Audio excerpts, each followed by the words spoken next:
At the WCX World Congress, the global mobility community gathers in Detroit to discuss the latest challenges and innovations in technical mobility. The event program explores a wide range of topics from electric vehicles to hydrogen engines, road sensors, AI, and new materials. And WCX TV is right here to show you some of the highlights of the Congress. Welcome to Huntington Place and episode 2 of WCX TV 2023. As attendees are busy joining technical sessions, networking opportunities, and leadership talks, we speak to some industry thought leaders on the future of technical mobility. We get an overview of the challenges of a low-carbon vehicle future. We learn more about innovations in motorsports. We take a look at certifications to make drivers safer and Tesla teardowns. We take a look at some of the organizations advancing technical mobility. We hear more about the latest research on EV adoption. And finally, we ask you, the attendees, what the most important developments in mobility might be in the next 5 years. As you can see, we have an exciting program coming up, so stay tuned for our first interview. You're watching WCX TV.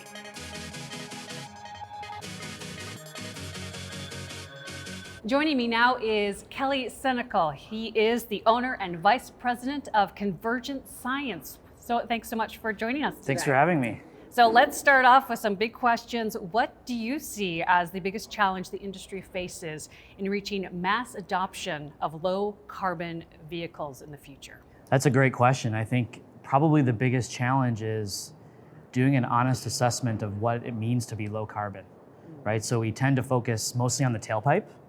But when you actually look at driving a vehicle holistically in these different vehicle types, you really have to do something like a life cycle analysis to look at the various effects of electricity and producing the car and things like that. So the biggest challenge may actually be, having a fair assessment of how much carbon these cars are actually producing. So coming off of that, in the early auto designs, we saw a lot of diversification of the powertrain and the propulsion options. Do you foresee that diversification happening with this, or as they figure out kind of what the definition is? Yeah, I think I definitely see the diversification, but I think it should be intentional. Because in certain areas in the world, even certain areas in the US, one particular vehicle technology, say an EV, or like a hybrid, may make sense in different states or different countries. So I think that the diversification will be there, but I think it should be intentional diversification. Let's put the best solution, where it fits. And of course, the consumers play a role in this. So Right. What are your thoughts about the consumer acceptance of this type of technology and the impact of EV moving forward? That's a great question. I think, you have kind of two camps. You have the camp of folks that will accept anything just to drive an EV, and if it takes them a while to charge, they'll be okay with that, or at least, they'll live through it. And then you do have the people that they don't want less convenience than what they have now. So if they could charge the vehicle as fast as they could fill up a gas tank, they'd probably be fine. And if we had the infrastructure in place where you had a charger everywhere you have a gas pump, they'd probably be fine. But there's a lot in this country and in the world that they don't want to have to make those convenience sacrifices. I think that's a big challenge for EVs.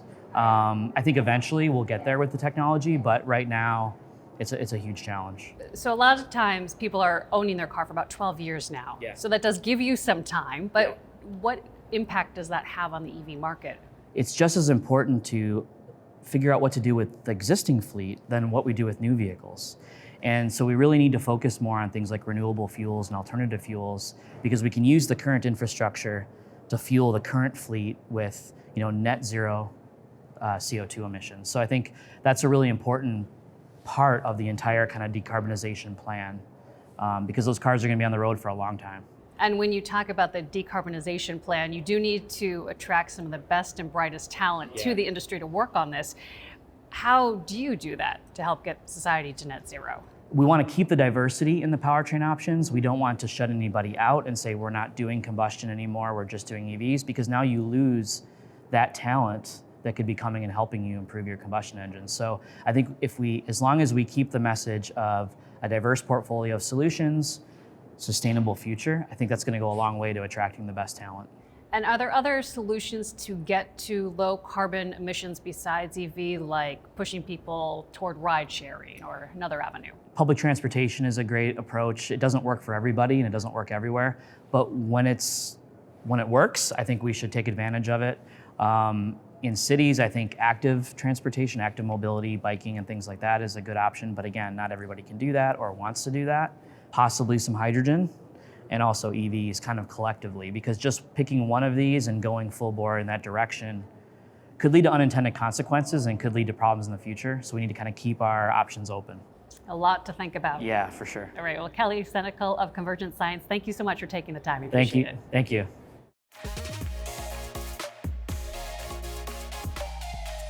Innovation plays a vital role in technical mobility, and organizations around the world address some of the biggest challenges of today to move the industry forward. Let's take a look at some of the organizations featured this year. Coming up next, we showcase the remarkable work of Micro-Combustion LLC. This small company is on a mission to revolutionize the heavy-duty transportation industry and create a better, more sustainable future for all of us. Combustion LLC is a research and development small company focused on a concept that we think has great potential to potentially change the heavy-duty diesel industry. When any engine burns fuel, most of that fuel is transmitted to the drive shaft, but a certain amount of it just plain escapes through the tailpipe.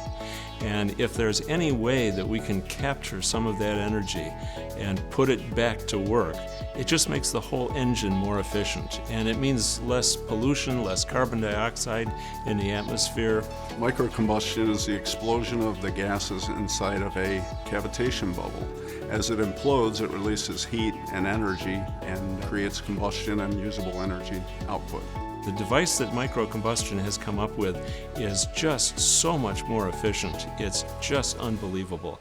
Our concept is real. We're proving it. I know that this is something that's going to work.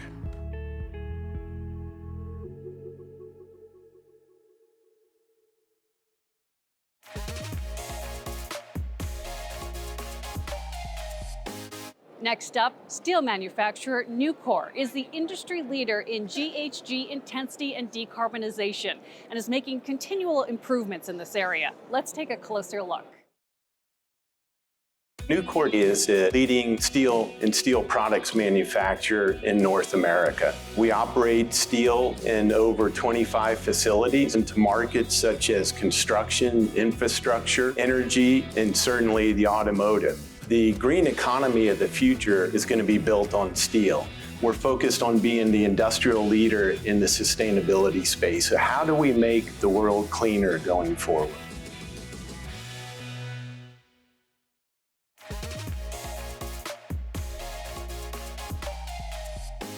Joining me now is Alba Colon. She is the Director of Competition Systems for Hendrick Motorsports. Welcome, thanks for joining us. Thank you for the opportunity. So you are an alumnus of SAE's Formula Collegiate Design Series. What value has that brought to your career now? Well, I owe my career to SAE, okay? No, I never knew about the competitions when I started, and the competitions opened an amazing door for me and allowed me an amazing job in the motorsports arena, first at General Motors and now at Hendrick Motorsports. I have been more than 20 years in motorsports, and it was because everything that I learned at the Formula SAE competition and all other collegiate design series competitions. With that said, I continue being a volunteer for SAE, and I attend the Formula SAE competition every single year. I am one of the judges and also in the organizing committee. And SAE, you know what they did, open the doors, but again, it's what we can do for them and to bring more young engineers to do those programs and of course work on many STEM-related careers. So for an engineer looking to work for a racing group like Hendrick Motorsports, what is the biggest learning curve? And you kind of touched on it a little bit, but how can they get involved? How can they get involved? Again, first of all, you need to have the passion. the passion to do this kind of job. Sounds exciting, but it's a very, very different and difficult job in many ways. But it's about what skills you can bring. Of course, being in one of the collegiate design series help you a lot because we'll open the doors and you will get to meet many engineers involved in motorsports. But also to have all those soft skills are very important, and to learn the latest and greatest on the skills like software engineering, understanding how the motorsports world and how the automotive world is moving. Those are very key and key specific areas that we look at the candidates that we hire. So going off of what you're just saying, what lessons can the automotive world learn from motorsports about innovation and diversity leading to innovation? Absolutely. The beauty of motorsports is we get to think, prototype, produce pretty much and raise everything in just a couple of weeks or 1 week or in several months, when in the automotive world takes a little bit longer. But at the end of the day, it's those skills about learning and resolving issues very quick. You get to do that pretty much on a weekly basis. You get to think out of the box. You get to work with other people from diverse backgrounds. One thing that is very important to us is that what we call the diversity of thought. It's not only how you look like and so on, but to have people that are thinking different and can find different solutions to the problems that we have. At the end of the day, we chose what is the best solution, and from there we implement. And we apply some of those characteristics also with the automotive world as we are integrated, in my case with General Motors, with Chevrolet, and we go back and forward on technology and on ideas. So thank you so much, Alba Colon from Hendrick Motorsports. We appreciate you taking the time. Thank you. Thank you.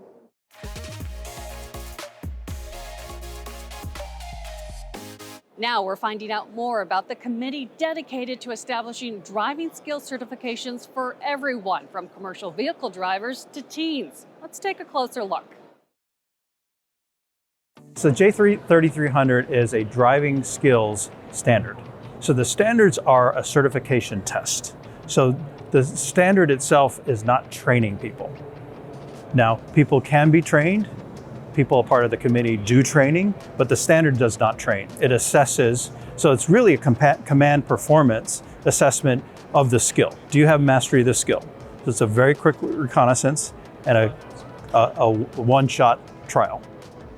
We have multiple levels of skills. So the standard has levels 1 through 4, 1 being basic, 4 being more difficult. And then we have special endorsements for things like trailer towing, driving on snow, operating heavy vehicles, operating automated vehicles. So basically the standard, we have multiple standards available for the kind of skill either an employer, a facility, an organization may want to verify their employees or drivers have. So for the foundational level, there's 4 levels. And for trailer tow, there's actually 4 different certifications spanning 2 levels. Light trailers, heavy trailers, low level and high level of skill. So we have behind me in the red Mustang, it's what we call our foundational levels, basic car control. And of the levels, we're demonstrating level 1 and level 2. And then we also have a trailer tow demonstration where we have a truck and a trailer, or a Jeep and a trailer, and we're demonstrating the level 1 of the trailer tow certification. So what we really care about is helping drivers be safer and better, and to know what skill you have and don't have, so there can be objective measures so people can either perform their job or do their driving function safely.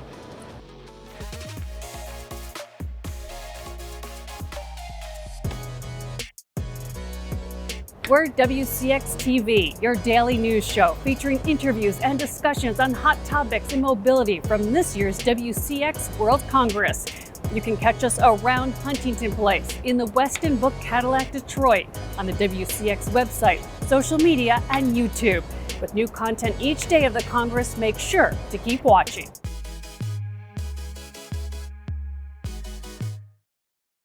We're now joined with Robert Wagner. He is at Oak Ridge National Laboratory, where he is the Director of Buildings and Transportation Science Division. Welcome, Robert. Thanks for joining us. Thank you. So let's start off with, what do you think is the biggest challenge that faces the industry and really the mass adoption of low carbon vehicle? I think it's just getting the technology out there, whether it's electrification or combination electrification, new fuels. It takes time. And how do we get it? How do we transition infrastructure, turnover of the fleet, all of those things? And playing off time, history does have a way of repeating itself. And in the early auto design days, we went through a period of diversification in the powertrain and the propulsion options.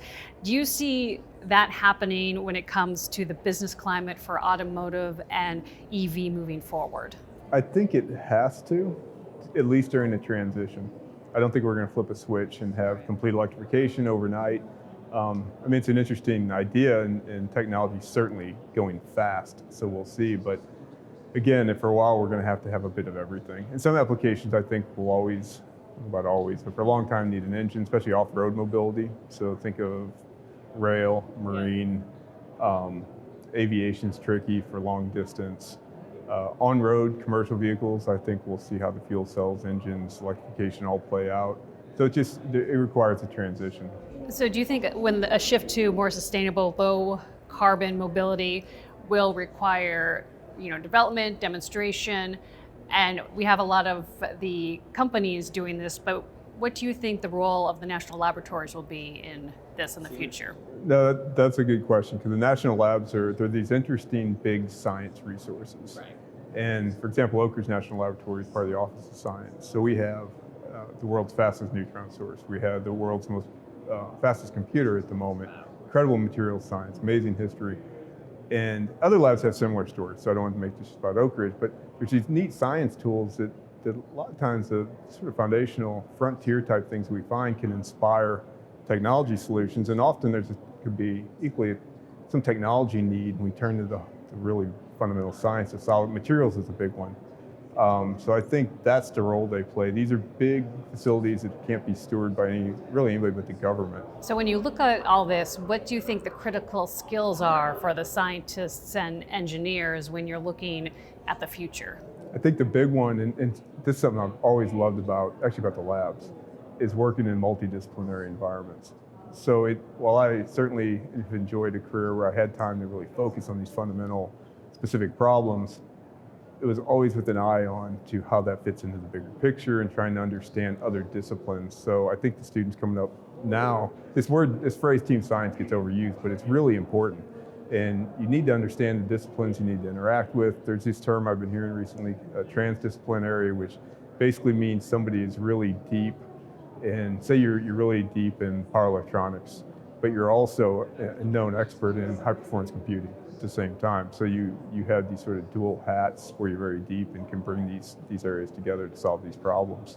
So when you look at all these disciplines and coming together, what do you think will be commonplace in transportation in just say a quarter of a century, 25 years from now? That's another good question. And so I'll think more about some of the technologies, some of the things that have changed in my career, say 30 years since grad school, since undergrad, is things we were doing, like for my research, they thought, well, that's interesting academic curiosity, we'll never see that in production. But now with all the changes in sensors, actuators, data management, onboard computing, I think those things will continue to grow, become more affordable as they've had. I mean, we're running computers now that would have been considered supercomputers in the 90s. 25, 30 years from now, will quantum be at a state that we can use it even on board, or if not there, managing really complex systems, if you will, regionally. And so I think we're going to see these things continue to happen. A lot of the technologies in 25 years, we don't even know what they are yet. Very wise. All right. Thank you so much, Robert Wagner, for taking the time. We appreciate it. Thank you.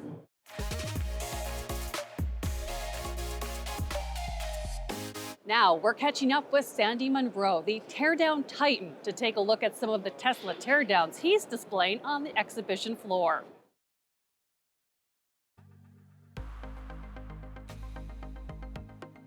These are the castings that go into the Tesla Model Y. These are so revolutionary that really and truly nobody else has anything like it. These castings, they eliminate about 1/3 of the fabrication and stamping areas, and they cost a lot less. When you take into account the investment costs and whatnot, Tesla really is kicking the daylights out of everybody. That's why they can afford to reduce the amount of cost associated with buying their vehicles. That battery box right there, that's what's housing the 4680s, which I think are the best batteries on the planet right now. And what happens there is that there's a steel lid that goes over the top of it.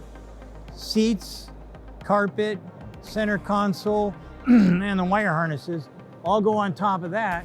And then instead of bringing them through the doors, they come up and join right in there onto the rockers. So that's what's going on here.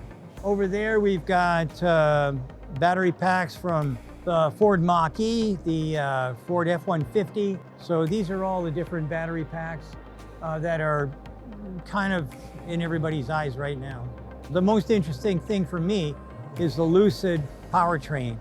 I was shocked and thoroughly delighted to see all the innovation that they put into their electric motor, their differential. I mean, it's just brilliant. If we look at Tesla, I'm impressed with the castings. I'm impressed with the way that they've developed their battery packs and whatnot. There are a lot of good things. If we look at something like Rivian and again Lucid, the way that they've created the cooling system for their battery packs, totally unique, and I really like that sort of stuff. I mean, there's no one company that's really made the perfect vehicle, but they've all added little somethings that tell everybody else this is the way forward.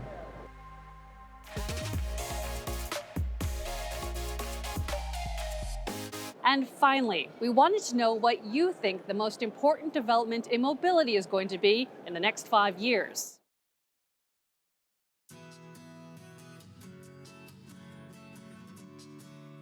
I think it's going to be software, mainly because there's going to be a lot of advancements in object detection models and control models, and so there might be some minor hardware improvements, but I think the main improvements are going to be in software. In the next 5 years, I would assume 3 areas where mobility would evolve. Of course, one is electrification. There is a lot of transformation happening right now from IC engines to electric vehicles. The second one is dependency with the software in the vehicle, where we are seeing a lot of focus has been provided to software-defined systems and software-defined vehicles, and we are in the transformation phase of those. And the third one is, I don't see a chance that the future generations are looking to own a car, rather than they will try to focus more into a ride sharing, or not to have their own dependencies, rather try to avoid owning a car and focus only on the end goal that they wanted to move from one point to another. I do think that the next big development in mobility will have to do with charging stations and EVs, and just how that process of electricity going into EVs will look like. There's been conversations in the area about maybe people who have EVs giving back some of that electricity that they're not using. So seeing how much they're using on their daily mobility to work, or their routines, their daily chores, and if that can be recycled. So I think that would be interesting to look into and has potential. I think it is going to be getting the electric vehicles closer to what customers expect from IC engine cars. So be it charging speed or range, people will start to adopt the electric vehicle more if it starts to get closer to what they now experience in an internal combustion engine vehicle.